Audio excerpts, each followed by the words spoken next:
All right, Facebook, I don't see from you whether or not you can hear me, but YouTube says they can hear me, so let's start over. All right, and I will go back and cut this all out in the, recorded version of this. So if you're joining us on YouTube, hi. Today, we're going to talk about guards, and I'm going to go through everything that I just said moments ago again. So this came up because last week we were talking about breaking of the guards and really trying to understand, what that is. Some of our students said, well, okay, but we don't know what the guards are fully to understand that. So can we talk about that some more? So yes, absolutely we can. I want to lead off with the discussion of the term itself, guard. This is the term that Foring uses in his translation of Meyer's 1570, along with the term postures. He's translating two terms from the German, Leger and Hutte. And again, guys, I'm not going to bother with my pronunciation. I speak English. I'm going to anglicize. It's what we do. If you speak German, you're more than welcome to Germanicize English terms when you use them. Anyway, so with these two terms, the problem that we run into is using the term guard or posture can give us kind of a false sense, or maybe not a false sense, an incomplete sense of what we're attempting to do with them, right? We might say, I stand in a guard.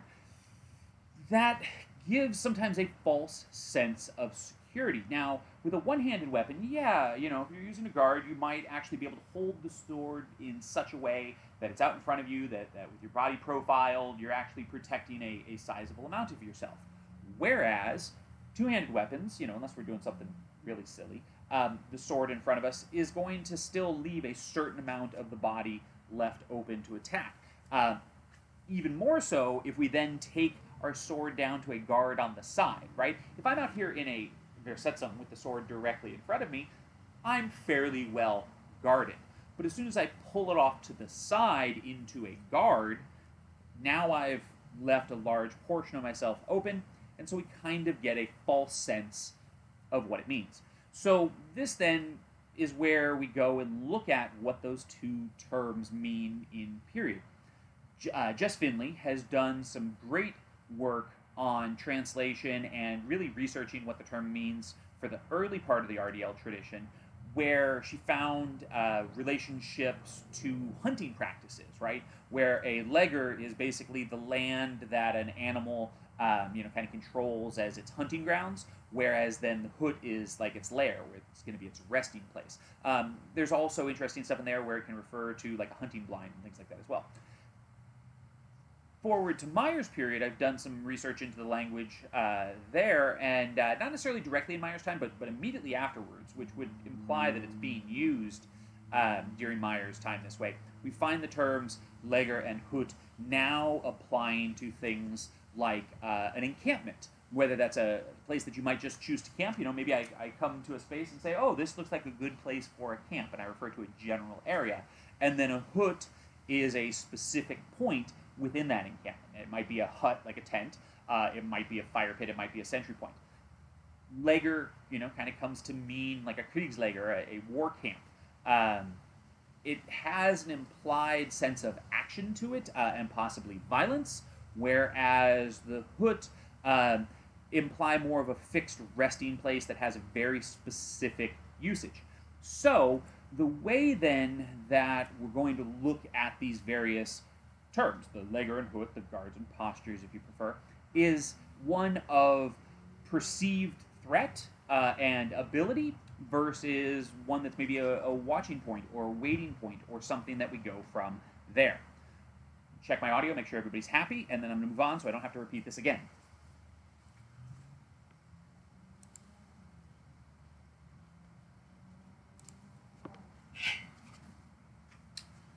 All right, so everything looks good. Nobody's complaining to me that they can't hear me anymore. So let's kind of jump into that. Now, let's start with some of the various guards, as we're going to call them just for ease of use.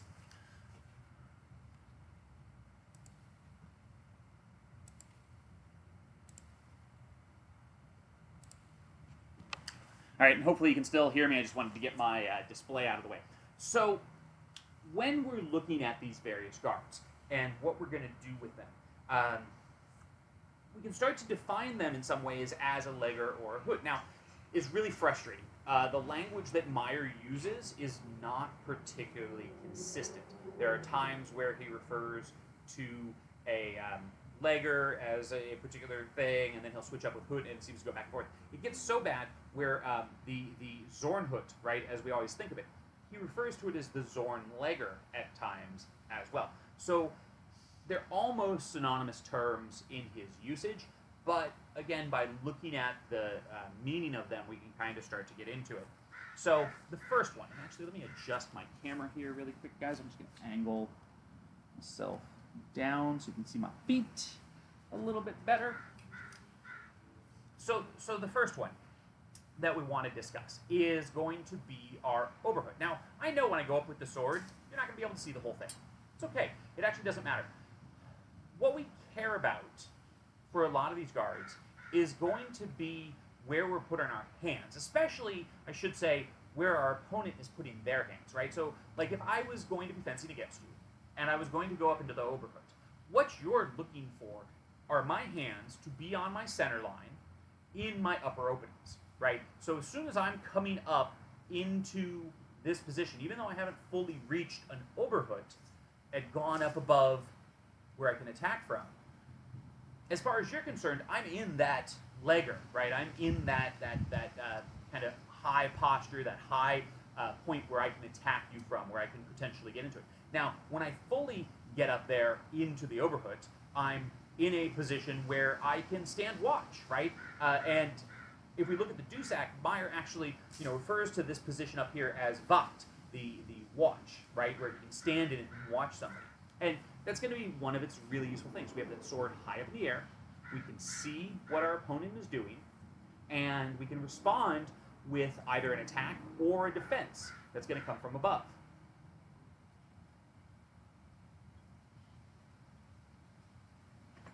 It's got glass. Right here. Yeah. Sorry. Things being brought out.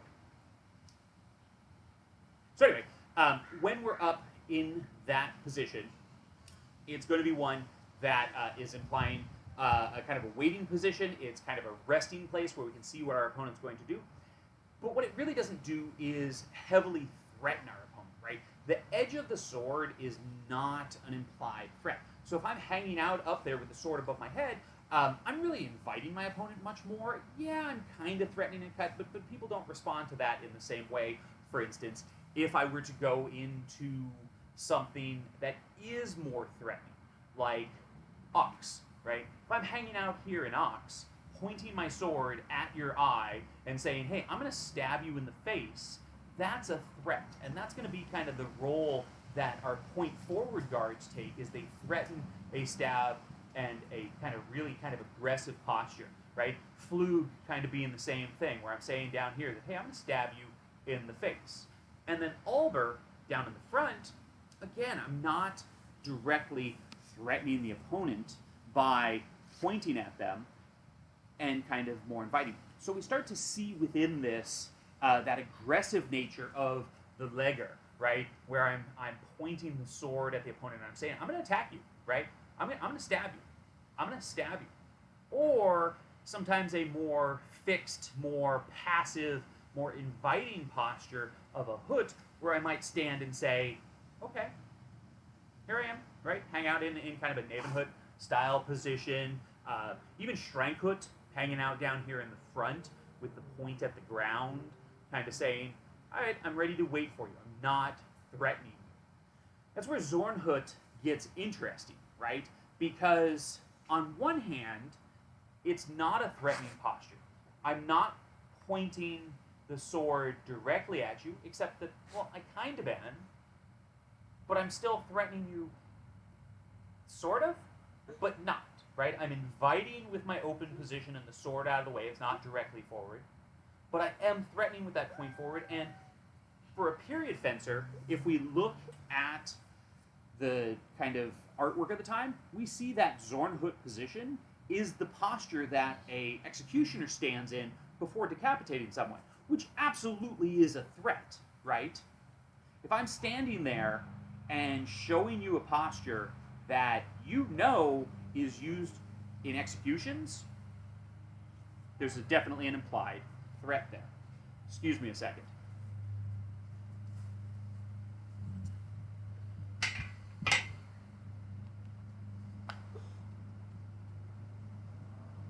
Bubba, I can't right now. Emma, can you? All right, I can't pick you up right now. Go inside. Go inside.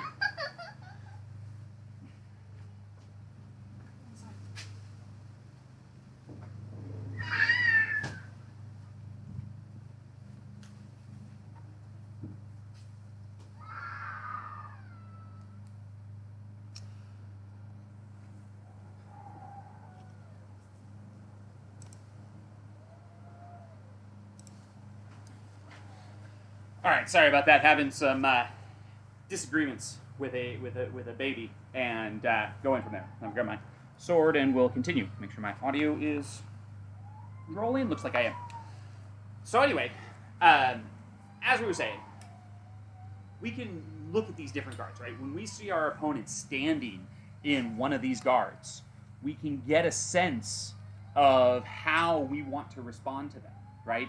If they're in an invitational guard with the point up in the air or the point down at the ground or back behind them, they're really trying to entice us in, and that's going to, kind of change up how we necessarily want to approach and how we're going to want to engage them.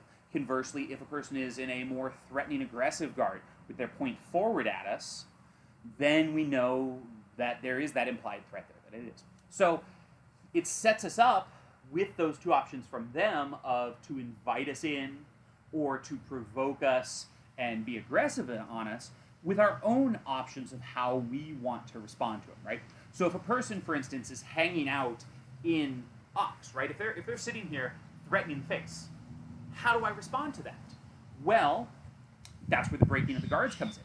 Now, if they've just moved into that legger as they're coming into the legger of ox, and I should note, guys, in this interpretation, if they're coming in even through that shoulder kind of Vomtog position, hands going up and then over, that's where we get that opportunity to use the Meisterhau to launch our attack as they're coming into the legger. Just as, the best time to attack someone as they enter into their encampment is as they enter into the encampment, but before they can find the fixed position of the Hutte, right?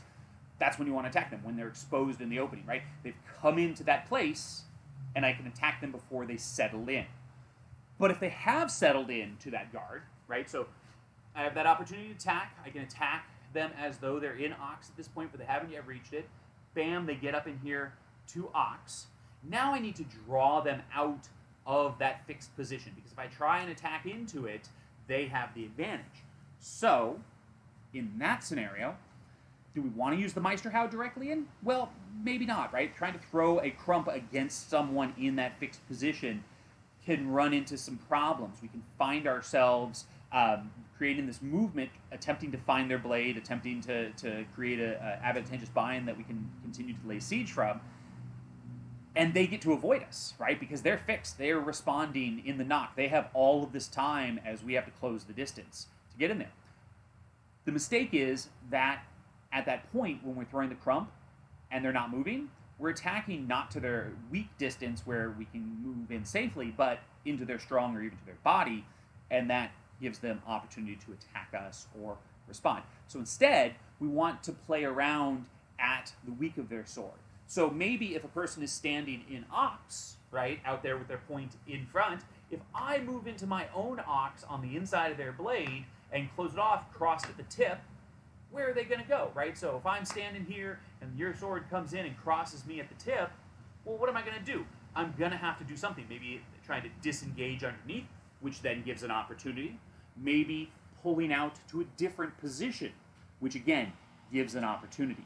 So that's one method, right, where we can kind of lay siege to them by entering into our own legger. And this gets into a really interesting thing for that term legger.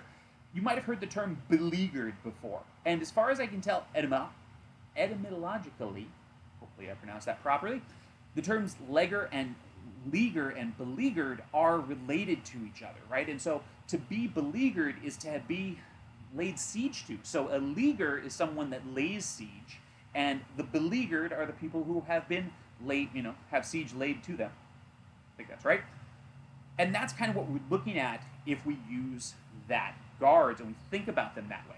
You're in a legger, okay? You're in encampment. Well, I can use my own to lay siege to you, right, and close you off on that same thing. And it happens with all of them, right? If I'm in ox, you can come into ox opposite on the same side, right? So if I'm in right ox, you come into left ox and close out my line. If I'm in flug, you do the same thing, closing off the line, and it provokes me to respond, okay? So for these guards and these postures, these legger and these Hutte, they're fixed positions, but at the same time, they're, how to put this, flexible concepts. You also start to see the disadvantage of just hanging out in one position, right? Because if I hang out there, I'm giving a ton of information to my opponent as far as how to respond to me, where I might attack from, what my intent may be.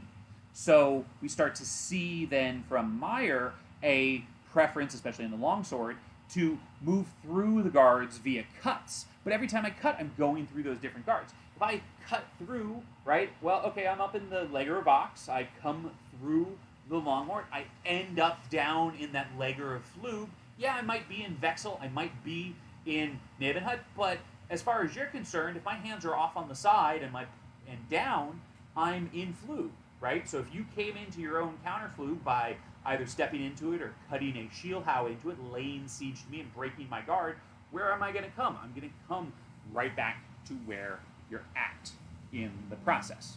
Okay? Is that making sense, guys? I know that I see a couple of people watching this that had asked the questions, so maybe I'm rambling a bit too much. I'm getting distracted by my daughter. Are you understanding, I guess, the value of the guards? And then if you are, then I'll go into the very specifics. We can talk about, exactly how we want to hold each of them, although within certain ramifications and areas, we don't want to get too stiff about it. So let me check, and let's see.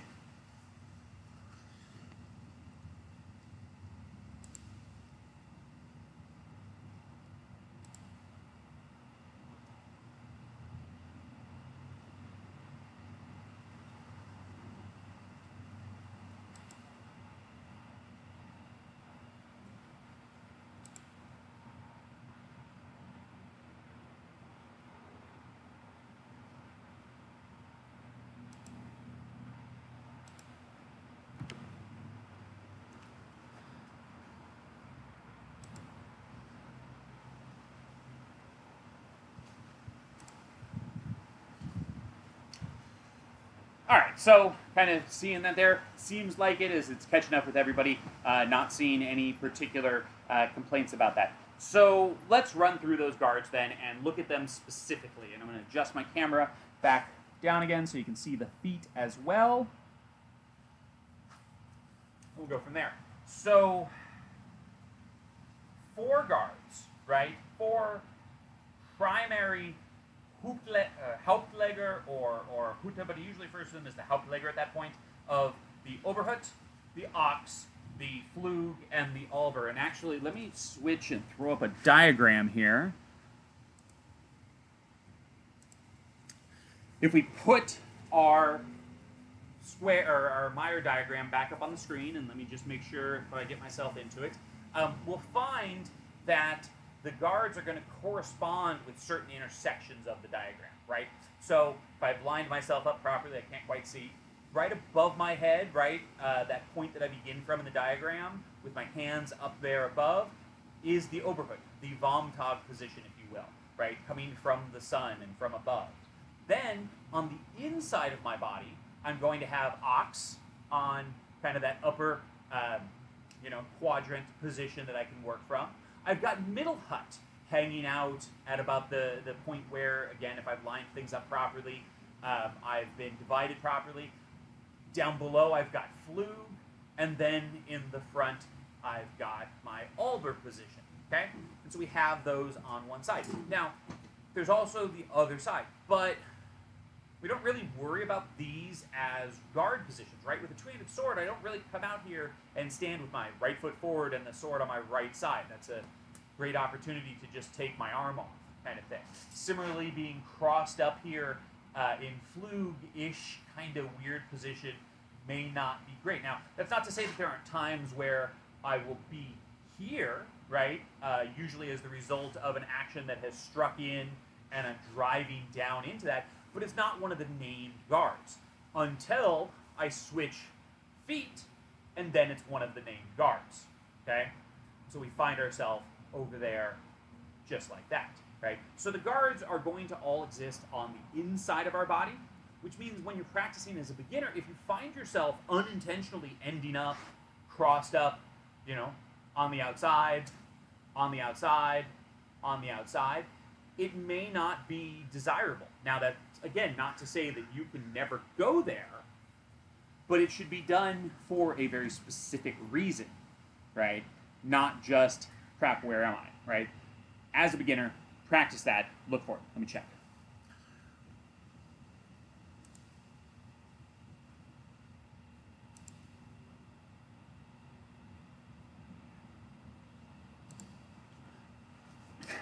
All right, and it looks like I was actually able to line myself up to the diagram fairly well within that. Let's look at a couple of these in particular. While I've said that it doesn't matter that much for the guards, I don't want to over stress them, there are a few things to look out for. If you're standing in flug, one of the mistakes people make is we're told to aim the point at our opponent's face when we're in flug. And so people will stand in flug with the point really, really high, thinking that this is aiming at their opponent's face because they're looking at their eyes, they're looking at the point, and they're looking at the opponent's face. But I'm not aiming at my opponent's face. In this case, I'm aiming at up at the sky, right?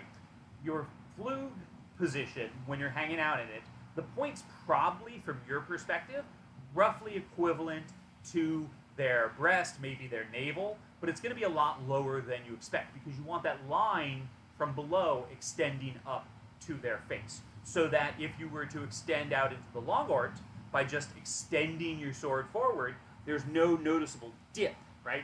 If I'm up here and I want to thrust at the face, I have to bring the point down to hit the face, which creates a great big motion that my opponent can see and then they can respond to. So, very important with flug, when you're going to be down there in that guard, that the point is lower than you think it should be. Don't be here. If you're Italian in posta breve, I've seen people do this as well. They make the same mistake. Oh, I'm pointing their face. No, you're pointing at the sky. Point at the face from below. Ox is the same thing. If I'm up here in ox, I want to point at the opponent's face. Now, there are different oxes that we'll use. If I'm just practicing this, you know, as a thrusting guard, bent arms is going to be important. If I'm parrying with it, though, I might have it up and out much more and make sure that I'm actually in a position that I can, you know, receive a strike with or apply pressure. Trying to, you know, stop a strike here with bent arms in ox, going to be really, really bad. You're going to find yourself trying to catch it, and your bent arm muscle strength is not going to be able to stop a committed strike, whereas skeletal strength, straight arms, receiving the strike can. Okay? Sorry, just had a brain fart on the rest of it. Anyway, that was the little bit that we wanted to talk about with the guards and, you know, kind of use them for yourself. Grab a copy of Meyer if you don't have it already. Go on the Wichtenauer if you don't, you know, have a copy of it available that you can get, maybe can't afford it. Take a look at the guards, see what Meyer says, get a basic understanding and look at them, but don't obsess about them too much. Initially, the biggest role they're going to play for us is just trying to understand the beginning and ending points of actions, where we kind of want our hands to be or not to be at a given point in time. But realistically, as long as your hands are somewhere on your center line or somewhere on your inside, like shoulder line, then that's okay. If you're over here on your outside shoulder line, on the forward, you know, foot, maybe not where you want to be, and especially if you're outside of that, then you're really not in the right place. But I don't want you to worry about that too much as a beginner. Later on, once you're more comfortable with the actions, then that's where we'll really in the future in class get into talking about some of the stuff I'm not going into right now, of flanking and penetrating and how we want to really set all this information up. That'll be something we discuss in the future. I'm going to check one more time, guys, for comments, and then otherwise, we might be calling it a day. I know things got a little bit messed up today, but we are going to do this in about a half-hour section, unless people have comments, in which case, if you have questions, we'll go longer, but just, kind of working out, I think, for the best. So let me see.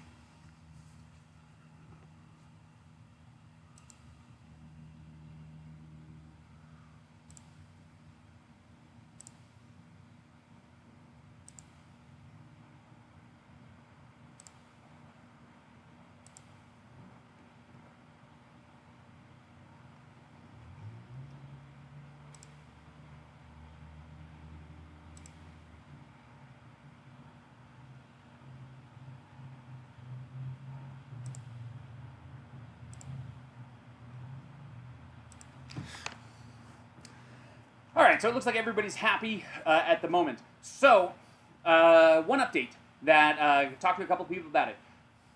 When are we going to have our classes returning in Sacramento? And the answer to that question is, I don't know. A lot of California is starting to open back up, with even gyms in some areas starting to return.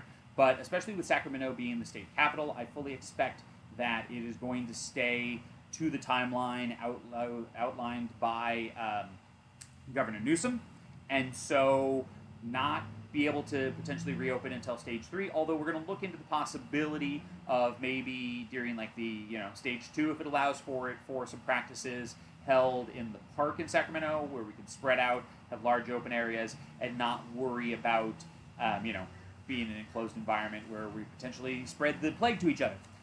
It's up in the air. We will also have some safety guidelines going into effect, just to make sure that we all stay safe and don't get each other sick, or even worse, send it home with each other and get one of our friends' family members sick that might be more at risk than we are. The second that we know that we can open, we'll let you guys know. Also, for those of you that have been enjoying these live streams, whether it was on YouTube or on Facebook or wherever, when we do have classes return, our intent is that we're going to start to stream our beginners class every Sunday.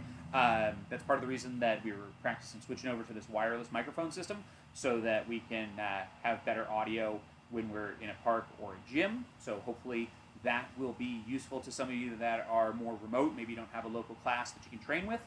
We're also looking into doing our other classes as well as either video or live stream, although that may be offered through Patreon or something like that from people that are not members of our local club, just because stuff's expensive, guys. There are costs associated with doing all of it. So if you're interested in that, let us know if it's something that you might find useful to have, 2 or 3 hours of live stream classes on a Sunday, where you could, watch some dagger work, some rapier, more advanced longsword material, etc. Otherwise, guys, I think that is it for the day. If you have any questions that you want answered for next week, just drop it as a comment on this video or any of our other videos, and we'll take some notes. This week was a little quiet. We do have some more videos coming out this week as well that will continue on as we work through Myers 1570 and start to apply the rules to it. But otherwise, guys, I hope you're staying safe with your training, and we'll see you next time. Bye-bye.